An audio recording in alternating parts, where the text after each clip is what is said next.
Дэлхий дээр Бурханд итгэдэг гих хүн олон боловч амийн үннийг зөв мэдэж, зөв итгэж, Тэнгэрийн орны амьд амлалтыг хүлээн авч, итгэлээ сахиж амьдрдаг хүн цөөхөн.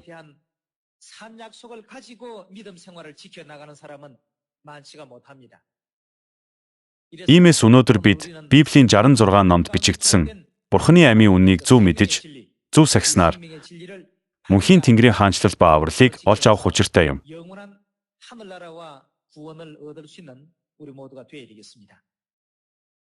Иймд өнөөдөр амийн үннийг эцэс хүртэл сахицгаая гэсэн сэдвээр Бурханы үг хамтдаа судлая.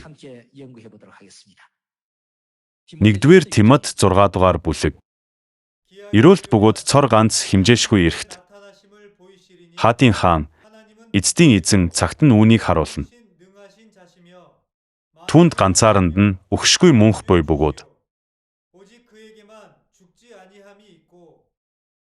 Түүнд ганцааранд нь гэдэг нь зөвхөн хинд вэ? Бурханд л үхшгүй мөнх буй гэжээ. Өөрөөр хэлбэл үхэхгүй гэсэн үг. Үхдэггүй гэдгийг өөр үгээр илэрхийлбэл юу гэсэн үг болох вэ? Тэр мөнх амьтаа гэсэн үг. Хизээч үхэхгүй. Нэг үгээр хэлбэл мөнх амийн мөн чанар юм. Тэгвэл зөвхөн Бурхан л мөнх амьтаа юм бол бид яаж мөнх амьтаа болох вэ? Хэрв би Бурханд итгэдэг гэдэг атлаа мөнх амийн баталгаа байхгүй, мөнх амийн баттай амлалт байхгүй сүмд явдаг бол эцэст нь тэр зам аминд бус сүрэлт хүргэнэ. Тэгвэл Бурхан зөвхөн өөрт нь байгаа зүйлийг хүн төрөлхтөнтэй хэрхэн хуваалцахаар болгосныг тэр аргын талаар Иохан 6 дугаар бүлгийн үннээс харцгаая. Иохан 6 дугаар бүлгийн 53 дугаар ишлэлээс уншицгаая. Есүс тэдэнд үннээр би та нарт хэлье. Хэрв та нар хүний хүүгийн махыг идэж цусыг нь уухгүй л бол та нарын дотор ам байхгүй. Миний махыг идэж цусыг уух чинь мөнх амьтаа бөгөөд би түүнийг эцсийн өдөрт амьлуулна. Миний мах жинхэнэ хоол, миний цус жинхэнэ ундаа мөн. Миний махыг идэж цусыг уух чинь миний дотор байж, би ч түүний дотор оршин байна. Амьд эцэг маань намайг илгээсэн бөгөөд би эцгээр амьдрахын адил намайг идэх чинь мөн надаар амьдрна. Тэнгэрээс бууж ирсэн талах бол энэ мөн. Үг дээдс чинь идээд өгсөнтэй адилгүй энэ талахыг идэх чинь мөнхөд амьдрна гэлээ.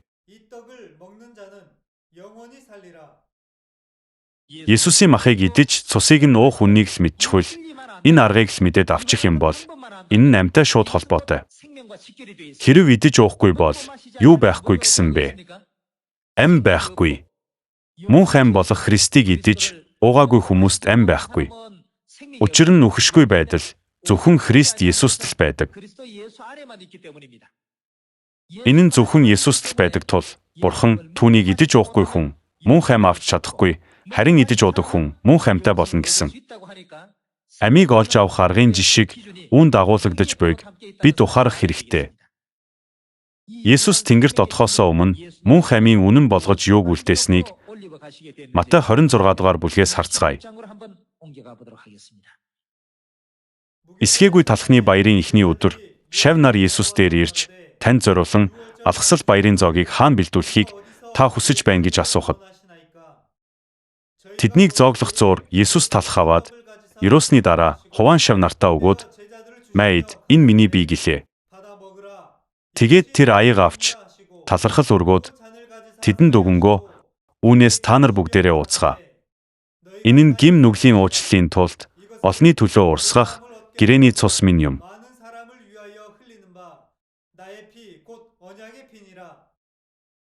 Есүсийн махыг идэж цусыг нь уух боломжийг олгодог алхасал баярын үнэнд Бурхан өөрийн хүслээ шингээсэн. Есүсийн махыг идэж цусыг нь уух боломж олгох үнэн алхасал баяр дотор агуулгаддаг. Тиймээс өнөөдөр дэлхий дээр маш олон сүм байдаг ч зөвхөн үүгээр л жинхэнэ сүм болон хуурамч сүмийг амархан гэгч нь ялгаж болно. Ам байхгүй сүм ба ам байгаа сүм. Гаднах байдлаараа сүм ба гаднах байдал төдийгүй дотоод мөн чанарыг ч агуулсан сүм. Бид эдгээрийг ялгаж мэддэг байх ёстой.